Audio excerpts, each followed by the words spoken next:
तो hello students, आज हम लोग देखेंगे अभी, जैसा कि आपको दिखाई दे रहा होगा स्क्रीन पे, कंसोलेशन पोएम।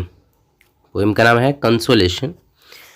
तो consolation is a very beautiful and popular sonnet. It has been composed by great dramatist William Shakespeare. Consolation poem Shakespeare के द्वारा लिखी गई है. एक्चुअली ये 14 लाइन का पोएम है, इसलिए इसे हम सनेट कहते हैं. और ये इस सनेट में यानी कंसोलेशन में उन्होंने इस बात का डिस्कस किया है. वो बहुत दुखी हैं कि उनके जो फ्रेंड है जो पास्ट अवे अब नहीं रहे दुनिया में, उनकी यादें और उनकी जो प्यार था उसे याद करते हुए वो बहुत ज़्यादा दुखी हैं. इसलिए वो इस पोएम इस सनेट को लिखे हैं, अ कंसोलेशन. नेक्स्ट है, it is a representative sonnet where the poet mind is troubled with many problems. यह एक सेलिब्रेटेड रिप्रेजेंटेटिव सनेट है जिसमें कवि का माइंड परेशान है. कवि का माइंड जो है बहुत डिस्टर्ब चल रहा है, बहुत सारी प्रॉब्लम चल रहा है इनके मन में. He is in a difficulties so he was in confusion. बहुत समस्या में है इसलिए वो कन्फ्यूज है. And he is unable to do anything. He is torn between faith and doubt. पूरे तरह से टूट चुके हैं फेथ में एंड डाउट में. Here in this sonnet he describes he has past memory of his friends love and his consolation during his misfortune. इसमें अपने डेथ मरे हुए दोस्त को और उनके प्यार को याद करते हैं और यह कहते हैं कि वो दोस्त थे जब था तो इस तरह की समस्याओं में मेरा मदद करता था, मुझे कंसोलेशन देता था, समझाता था, बुझाता था. लेकिन अब वो नहीं है तो मुझे बहुत दुख हो रहा है. Let us discuss the summary of consolation. In this poem poet thinks that, इस कविता में इस सनेट में कवि सोचते हैं कि the problem of his fall of Fortune and popularity.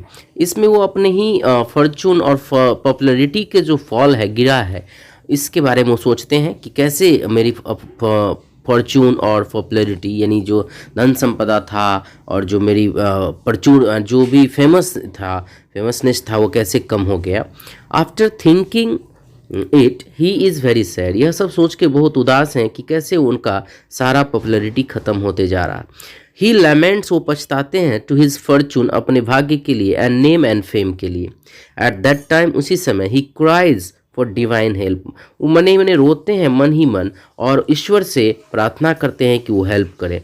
There is no response from God. लेकिन भगवान की तरफ से और हेवन की तरफ से कोई रेस्पॉन्स नहीं मिलता है इनके आत्मा को, इनके मन को. Naturally he looks upon himself.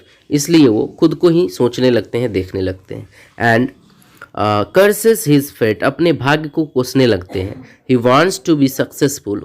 वो सफल होना चाहते हैं. And handsome like others. दूसरे की तरह अमीर होना चाहते हैं और हैंडसम होना चाहते हैं. He wants to have many rich friends. वो चाहते हैं कि उन्हें भी बहुत सारे अमीर दोस्त हों. And he envies successful man and poets. उन्हें घृणा हो गई है सक्सेसफुल आदमी से और कवियों से. So for the poet has been enjoying his life because he was satisfied with his fortune. क्योंकि समय था वो भी बहुत ज़्यादा खुश थे और इसलिए आज खुश जो सेटिस्फाइड है, हैप्पी पोएट है, उन्हें देख के इन्हें दुख होता है. Because he was satisfied with his Fortune but now he was dissatisfied his life. लेकिन अभी वो बहुत दुखी हैं एंड इसलिए अन्य पोएट को वो घृणा करते हैं. Soon he reminded of his friend love. तुरंत वो अपने दोस्त के प्यार को याद करते हैं. एंड सेज, और कहते हैं, his friends love gives him the great Joy. उनके दोस्त जब थे तो जॉय एंड डिलाइट, खूब खुश रखते थे इन्हें.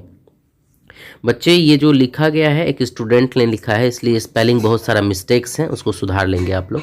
Now he wants to fly in the sky and sings like birds from the branches. अब वो उड़ना चाहते हैं और किस तरह से, जिस तरह चिड़ियाँ उड़ते हैं, और बहुत खुश होना चाहते हैं. उन्हें अपने मित्र की याद आ गई है और मित्र का नाम सुन के ही बहुत प्रसन्न हो गए, खुश हो गए हैं.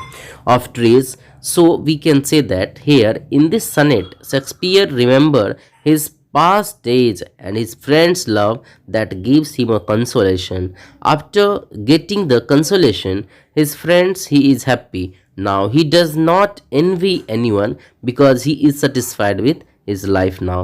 अब उन्हें किसी से कोई घृणा नहीं है, कोई शिकायत नहीं है, क्योंकि उन्हें अपने मित्र की याद आ गई और उनके मित्र की याद आते ही वो बहुत खुश हो गए कि मेरा मित्र था तो हमें हमेशा खुश रखता था, कंसोलेशन देता था, समझाया बुझाया करता था, लेकिन फिर भी ये अब सेटिस्फाइड हो गए हैं और कहते हैं कि हमें अब किसी से कोई शिकायत शिकवा गिला शिकवा नहीं है. So we can say that the consolation is really a very beautiful sonnet in which Shakespeare remember the past days and his friends love who and the friend who helped him a lot and make him happy. Full stop. Then ये जो consolation poem था ये मित्र के प्यार और अपने पास दिन पे लिखी गई थी and that's why the name of this sonnet is consolation. Consolation means सांत्वना देना, ढांढस देना. हम लोग भी जब किसी कारणवश दुखी होते हैं तो हमारे मित्र हमें समझाते बुझाते हैं, और यदि वो मित्र की डेथ हो जाए तो स्वाभाविक सी बातें हैं कि जब कभी समस्या होगी तो आप उन मित्र को ज़रूर याद करेंगे, और शेक्सपियर ने भी यही काम किया है. Thank you. कैसा लगा पोएम ज़रूर बताएंगे, और नेक्स्ट कौन सा पोएम का आप लोग चाहते हैं कि मैं आपको समरी बनाऊं या इस तरह का वीडियो बनाऊं तो आप ज़रूर कमेंट बताइएगा. Thank you.